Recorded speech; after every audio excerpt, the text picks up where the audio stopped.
그러면 어떤 증상이 있을 때 류마티스 내과를 방문을 해야 할까요? 강직성 척추염을 진단하기 위해서는 저희가 허리의 강직도를 평가를 하게 되는데요. 허리 쪽에 골반과 있는 가상의 선을 그리고 그 아래쪽으로부터 5cm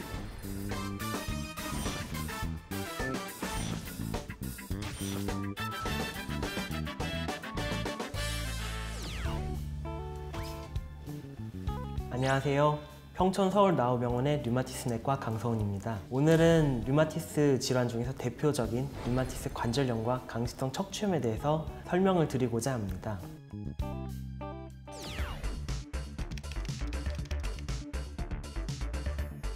퇴행성 관절염이라고 하면은 많이 사용해서 쓰는 관절염으로 알고 있는데요. 반대로 류마티스 관절염은 쓰지 않는데도 불구하고 관절염이 생깁니다. 이러한 차이는 퇴행성 관절염과 다르게 내 몸의 면역력이 내 관절을 공격해서 생기는 건데요. 퇴행성 관절염 같은 경우는 주로 많이 충격을 받는 부위인 무릎이라든지 허리라든지 그리고 손가락의 끝마디 같은 데 잘 오는데요.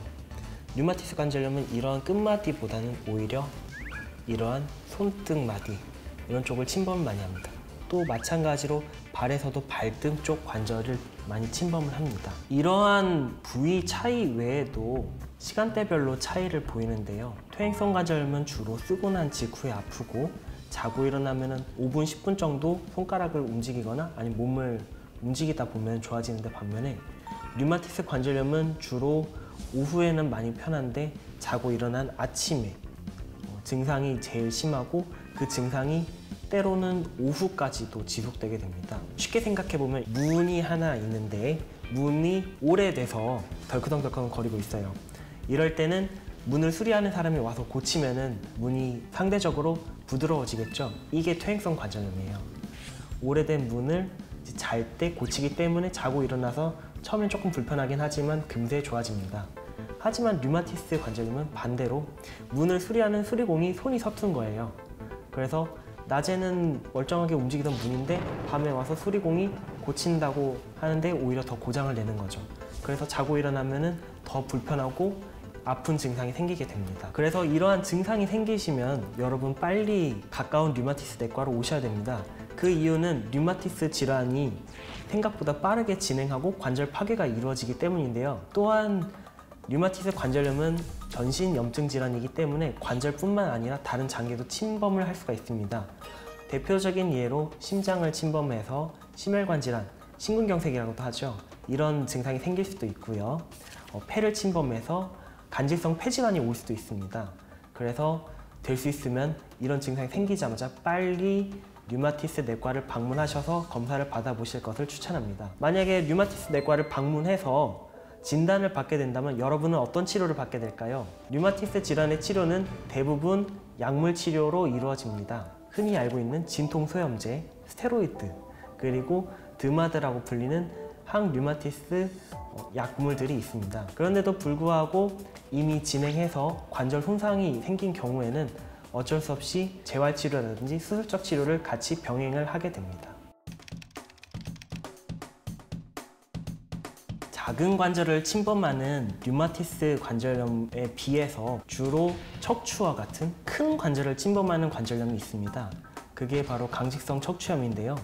아무래도 이름에 강직이 들어가다 보니까 몸이 많이 굳는 병으로 알려져 있죠. 주로 부모님이 강직성 척추염인 경우에는 상당수에서 자녀분들에서도 강직성 척추염이 있습니다. 강직성 척추염은 비교적 젊은 나이에 발생하기 때문에 많은 경우에 있어서 상당 기간 후유증으로 고생을 하게 됩니다.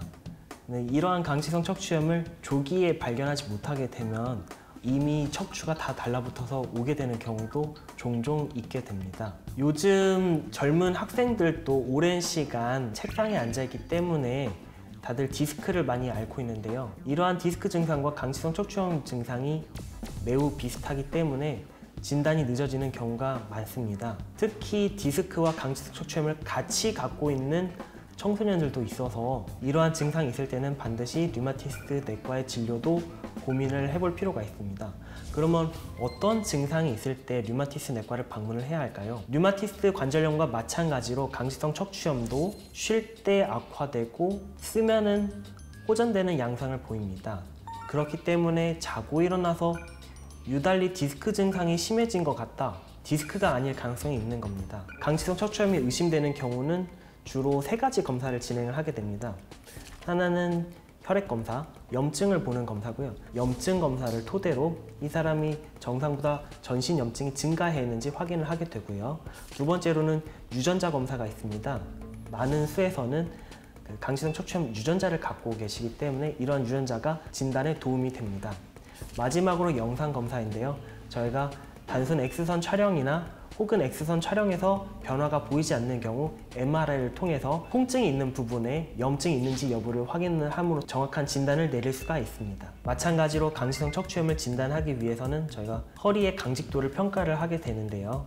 쇼버 테스트라고 하는 검사를 진행하는데, 쇼버 테스트라고 하는 검사는 어떤 검사냐면요, 허리 쪽에 골반과 있는 가상의 선을 그리고 그 아래쪽으로부터 5cm, 위로 10cm를 표시를 한 뒤에 숙였을 때 이 15cm 범위가 얼마나 늘어났는지를 보는 검사입니다. 만약에 늘어나는 게 5cm보다 적다면은 허리가 유연하지 않은 것이고 강직성 척추염을 의심해 볼 수 있습니다.